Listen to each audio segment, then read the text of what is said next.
Bismillahirrahmanirrahim. Saudara-saudariku kaum muslimin yang dirahmati Allah. Dahulu di zaman Rasulullah, Masjid Nabi pernah memiliki seorang tukang sapu, yaitu seorang wanita berkulit hitam.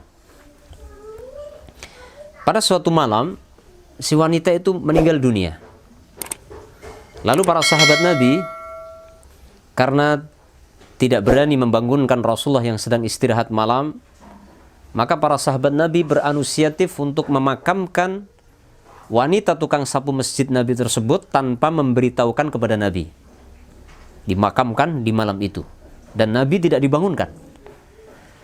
Kemudian setelah selesai sholat subuh, baru para sahabat Nabi memberitahu bahwa wanita tukang sapu masjid yang berkulit hitam itu tadi malam meninggal dunia. Apa yang terjadi? Yang terjadi Rasulullah marah kepada para sahabat. Rasulullah marah kepada para sahabat, kenapa tadi malam Rasulullah tidak dibangunkan? Tidak diberitahukan bahwa wanita tukang sapu masjid Nabi wafat. Lalu Nabi meminta kepada para sahabatnya agar ditunjukkan makamnya. Maka Rasulullah bergegas pergi menuju makam wanita itu. Lalu apa yang dilakukan Rasulullah di makam itu? Rasulullah berdiri menghadap ke makam tersebut, kemudian sholat jenazah.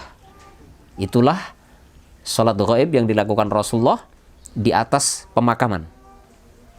Dan ini jarang dilakukan Nabi. Apa kira-kira pelajaran yang bisa kita ambil dari kisah ini? Pelajaran yang bisa kita ambil sangat banyak. Di antaranya adalah amalan yang dimiliki oleh wanita tukang sapu masjid Nabi itu adalah amalan yang istimewa. Membersihkan masjid, menjaga kebersihan masjid, itu amalan yang besar.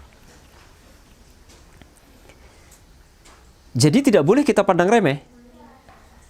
Menyapu masjid, memungut sampah yang ada di masjid, membersihkan masjid, ngepel masjid, itu adalah amalan yang besar. Ya.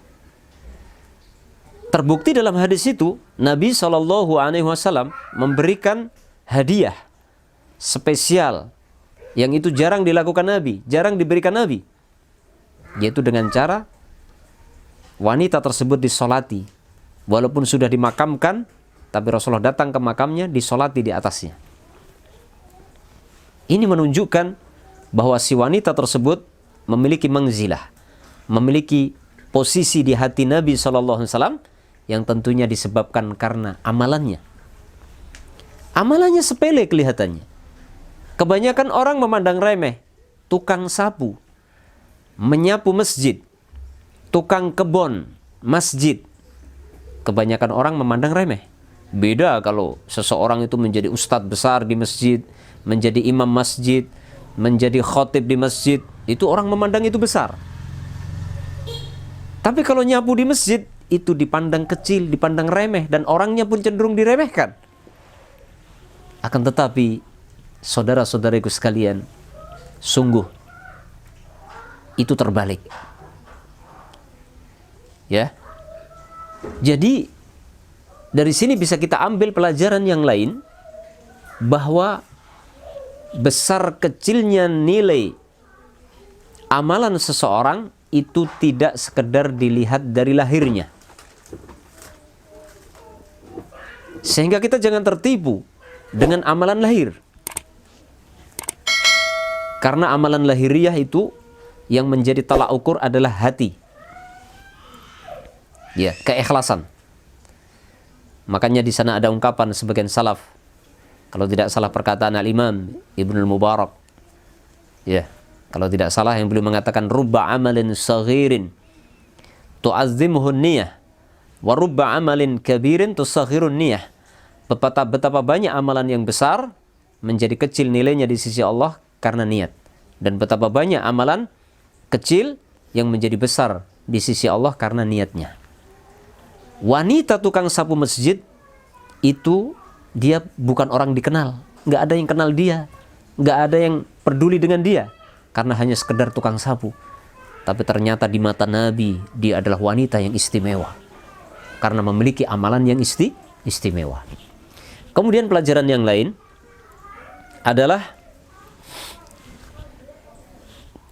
hadis itu menunjukkan kita hamba yang beriman itu telah diberikan banyak jalan kebaikan oleh Allah.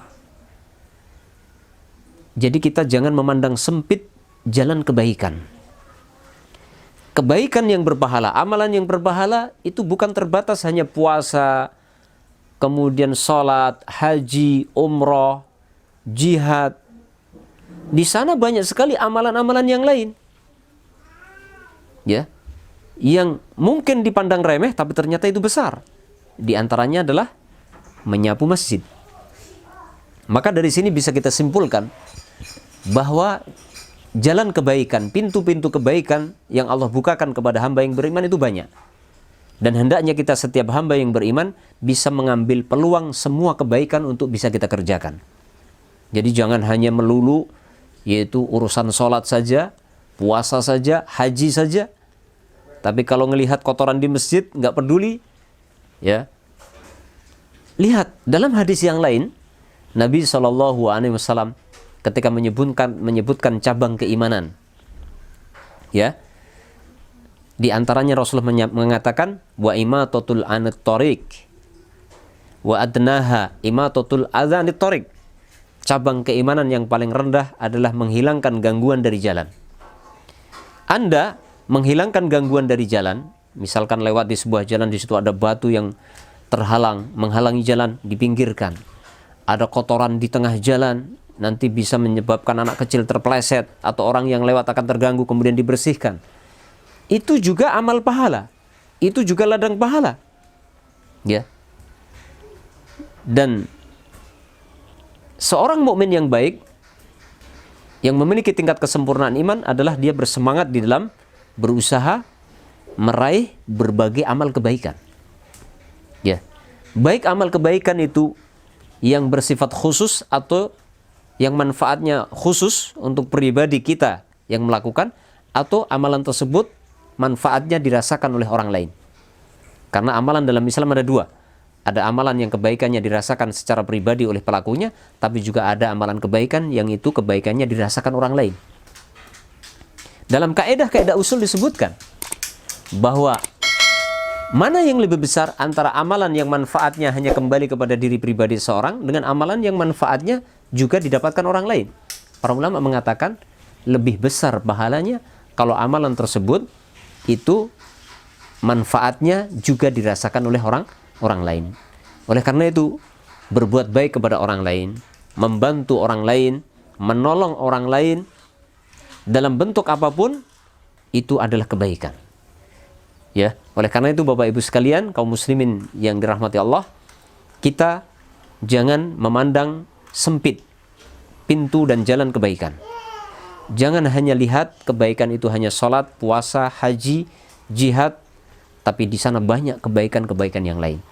Dan juga Nabi mengajarkan kepada kita, kita jangan pernah meremehkan kebaikan walaupun sekecil apapun. Jangan pernah memandang remeh kebaikan walaupun sekecil apapun. Demikian yang bisa disampaikan, semoga bermanfaat. Wassallallahu ala nabiyyina Muhammadin wa ala alihi washabbihi wasallam. Alhamdulillahirabbil alamin.